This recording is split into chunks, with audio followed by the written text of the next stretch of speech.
बच्चों, आज हम एक नया टॉपिक स्टार्ट करने जा रहे हैं, गुप्त साम्राज्य। जो ये गुप्त साम्राज्य है, ये आपका जो विक्रमी संवत और विक्रमादित्य की उपाधि से संबंधित है। गुप्त साम्राज्य ही ऐसा साम्राज्य था जिससे हमारा विक्रमी इसी के जो शासकों ने विक्रमी संवत चलाया और विक्रमादित्य की उपाधि भी धारण की। तो चलिए आज हम लोग स्टार्ट करते हैं गुप्त साम्राज्य।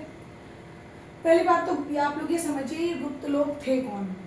ये कुषाण वंश के बाद अपना भारत में अपना विस्तार करने वाला वंश था या विस्तार करने वाला साम्राज्य था। तो कुषाण वंश के शासक थे ये। कुषाण वंश के कुषाणों के जो कुषाण वंश के शासक थे उनके सामंत थे। ये जो गुप्त जो थे उनके सामंत थे। इन्होंने क्या किया, तीसरी शताब्दी के अंत में कौशाम्बी में, जो कि प्रयाग के निकट है, गुप्त साम्राज्य की स्थापना की। और स्थापना में संस्थापक कौन था? इसका स्थापत्य या इसका संस्थापक था श्रीगुप्त। गुप्त साम्राज्य का पहला शासक श्रीगुप्त। श्रीगुप्त ने 240 से 280 ईस्वी में गुप्त साम्राज्य की स्थापना की और इसका पुत्र हुआ उत्तराधिकारी घटोत्कच। घटोत्कच 280 से 320 ईस्वी तक इसने शासन किया। इसके बाद घटोत्कच के बाद जो उत्तराधिकारी आए उन्होंने गुप्त संवत का प्रारंभ किया और वो उनकी जो गिनती थी वो महान सम्राटों में की जाती थी। जैसे सबसे पहले आए चंद्रगुप्त प्रथम। चंद्रगुप्त जो प्रथम थे वो 320 ईस्वी में गद्दी पर बैठे और इनका जो विवाह था चंद्रगुप्त प्रथम का लिच्छवी की राजकुमारी कुमार देवी से। लिच्छवी की राजकुमारी कुमार देवी से इनका विवाह हुआ चंद्रगुप्त का। और चंद्रगुप्त का जो पुत्र हुआ उसका नाम था समुद्रगुप्त। उसने क्या किया, 335 ईस्वी में अपनी राज्य गद्दी का कार्यभार संभाला।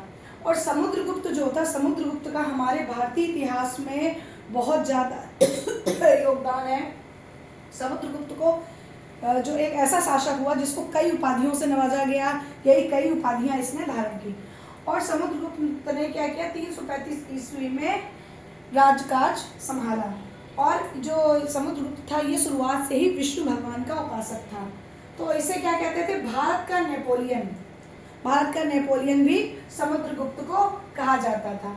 इसके और भी नाम थे, अश्वमेघ कर्ता, विक्रमांक, परम भागवत। ये तीन जो उपाधियां थी ये समुद्रगुप्त की थी। और गया जो परम भागवत, इसको हम लोग को कैसे पता चला कि इसकी उपाधि थी? गया और नालंदा से जब अवशेष ढूंढे गए तो गया व नालंदा में जो ताम्र अभिलेख मिले, ताम्र लेखों में जो समुद्रगुप्त था उसको परम भागवत की उपाधि दी गई थी। इससे हमें पता चला कि इसका नाम एक परम भागवत था।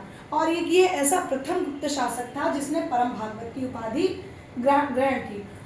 और इसको कविराज भी कहा जाता था। जो नेपोलियन था या जो समुद्रगुप्त था उसको कविराज भी कहा जाता था। समुद्रगुप्त का जो दरबारी कवि था उसका क्या नाम था? हरिशेन।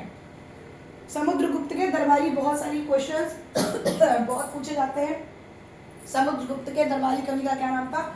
हरिशेन। और हरिशेन की रचना जो विश्वविख्यात है उसका नाम है इलाहाबाद प्रशस्ति लेख की रचना की। हरिशेन ने इलाहाबाद प्रशस्ति लेख, इसकी रचना क्या है? इलाहाबाद प्रशस्ति लेख की रचना हरिशेन ने की थी।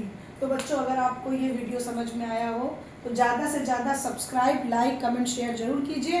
धन्यवाद।